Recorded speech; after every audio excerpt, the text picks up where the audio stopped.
What's up YouTube, and welcome to the Anabolic Outpost. Today I am bringing you an anabolic pumpkin pie cheesecake recipe. Now with Thanksgiving and fall in general right around the corner, I thought this was a perfect opportunity to post this recipe onto my channel. I had even brought this recipe to my own family Thanksgiving last year and it went over incredibly well, especially for a group of people that generally don't care about a high protein diet or even a healthy diet in general. I do plan to bring it again this year, and with this video, you will be able to do the exact same thing. So let's get right into it and I will show you what you need to make this recipe. The first ingredient, which is the base for most of my recipes, is protein powder. And I recommend you use the PE Science branded protein powder if you want to get the same texture as me. And I also actually like the Snickerdoodle protein powder compared to the vanilla. You could use that if you want to, but the Snickerdoodle has a lot of cinnamon in it, just like pumpkin pie, and I think it complements the pumpkin flavor very well. You probably could have guessed it, but canned pumpkin. Your 0-calorie sweetener of choice, I am using sucralose. Fat-free Greek yogurt. Fat-free cream cheese. Cinnamon. And for the crust, you're going to need reduced fat graham crackers. If you have regular graham crackers, that is fine as well. And sugar-free syrup to bind the graham cracker crust together. Before this recipe starts, you're going to want to preheat your oven to 350 degrees. Alright, the first thing that you're going to want to do for this recipe is make the crust, and in order to do this, you're going to be making a graham cracker crust. So if you're unfamiliar with how this works, the first step of any great graham cracker crust is to crush the graham crackers together so you can mold it into a graham cracker crust. In total, you are going to need 155 grams of graham crackers. This is equivalent to 10 squares. And what you're going to do is just take it into a gallon-sized Ziploc bag and then just crush it together with a wooden kitchen hammer. If you don't have a hammer in your kitchen, you could just get creative with whatever you want to use to mash this together. Even a regular hammer would work quite well. Just be careful of the surface that you're doing it on.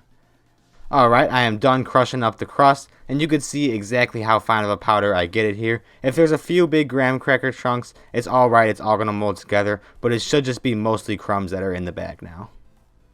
And now you are going to transfer the graham crackers into a mixing bowl. You don't need one as big as this. I am just going to reuse this for mixing the pumpkin pie mix later. And you are going to add in your 155 grams of graham crackers along with 60 grams of the sugar-free maple syrup.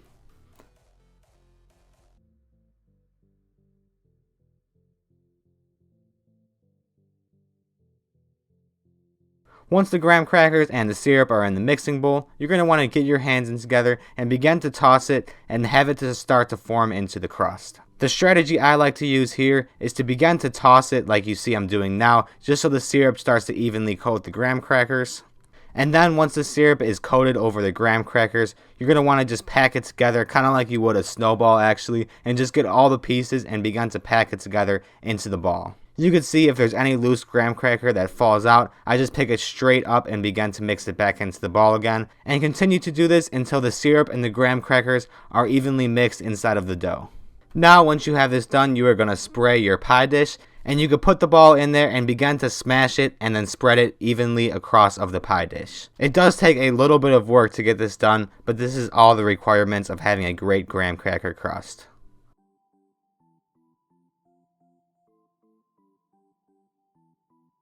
And now this is what the crust is going to look like once you are finished, so that there's a nice even layer across of the bottom of the glass, and there's also a little bit rising up at the top like you would get with a traditional pumpkin pie. And now we are going to get into the meat of the pie shell, which is the pie filling.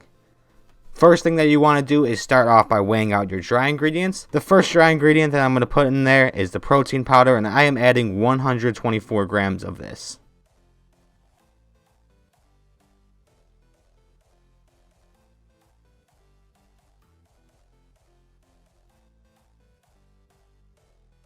After the protein powder is in there, I'm going to add the sweetener, and I just have it pre-measured out here, but you are going to need 30 grams of the sweetener. If you are using a different type of sweetener other than sucralose, you're just going to have to do the conversions and see how it converts for your given sweetener. Now I am adding the cinnamon in there, and you are going to not need very much of this. I am just sprinkling in 3 grams of that. Honestly, if you're using the Snickerdoodle, you probably don't even need it, but I am just staying true to the recipe for the most people that are using the vanilla flavor. And now that is actually it for the dry ingredients, but you're going to want to mix these together. So I'm just going to hit it with a quick whisking, and then they will be good to go for the wet ingredients. Alright, and I saved this big mixing bowl that I did the pie crust in for this very reason, to mix the wet ingredients in. And the first wet ingredient is going to be none other than the canned pumpkin. If you are using a standard can like I am here, you will be just good with adding the entire can. But if you have a bigger can for some reason, or you are just curious, you are going to be adding 425 grams of pumpkin. Now I am squeezing in some of the fat-free cream cheese, and I am adding 112 grams of this stuff right here. It does help if you let it sit out for a bit before you make this recipe, especially since it's fat-free. It's even harder to mix together, but considering I have an electric mixer, I do not care about using the extra time to make sure that it is evenly mixed inside of the mixture. And now for the last of the wet ingredients, I am adding in the fat-free Greek yogurt, and I am adding in 170 grams of that. Alright, now I'm going to begin to mix it together, and like I said before, if you do not have an electric mixer for this, it is going to be a pain in the ass to try to mix it. It is possible, don't get me wrong, but you will definitely not need to go to the gym after that, because you will already have your arm workout for the day after mixing this together by hand. If you do have an electric mixer though, that is great news for you. You could just go ahead and hit it with that. And you're going to just mix together the wet ingredients. And then once they're slightly mixed together, it doesn't have to be fully incorporated, even with the big blocks of cream cheese in there.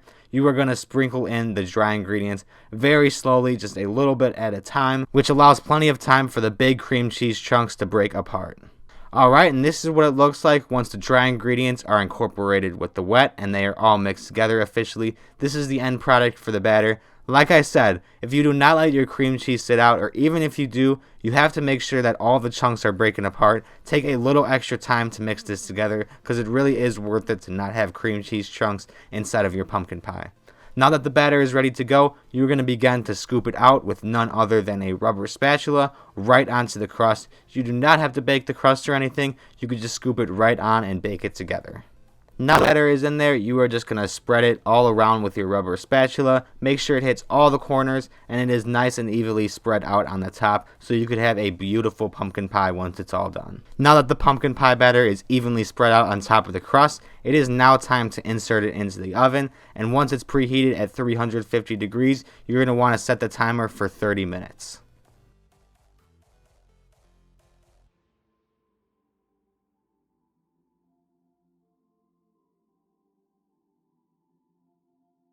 Once the 30 minutes are up, the pie is not done cooking. You're going to want to lower the oven heat to 300 degrees and set it for an additional 15 minutes. And here is what the pie looks like once it's all finished and straight out of the oven. Like you would with any other pumpkin pie, it is best served cold, so you're going to want to let it chill out on the cooling rack for probably about 30 minutes, and then once it is done cooling, you could insert it into the fridge for at least 4 hours so you get the full pumpkin pie coldness. If you are really crazy, you could just dig right in if you want and have your hot pumpkin pie, but I am not a crazy person, and I'm just going to have my pumpkin pie like I would regularly. Alright, the 4 hours are up, and I just cut myself a slice of pumpkin pie to enjoy right now, and a little bit of an optional topping if you want is some fat-free whipped cream. It is only 5 calories per serving, and you really can't go wrong with whipped cream on your pumpkin pie. And that is all I have for you today for this recipe. If you were curious what the macros are on this thing, it is going to be 126 grams of protein, 157 grams of carbs, 6 grams of fiber, 11 grams of fat, for a total of 1,170 calories. I know that does sound like a lot, but that is literally for the entire pie, and I'll usually have about a fourth of a pie in one sitting, so you could do the math for how much you want to consume personally yourself. But for me, it's about 1/4 of the pie, which really only makes up for about 300 calories. If you did have any questions though about this video regarding substitutions or anything like that, please comment down below and I will get back to you as soon as possible. And if you enjoyed making this recipe yourself, please leave a like and subscribe. It really helps the channel grow, and I really appreciate all of you that do that for me. Other than that though, thanks for watching.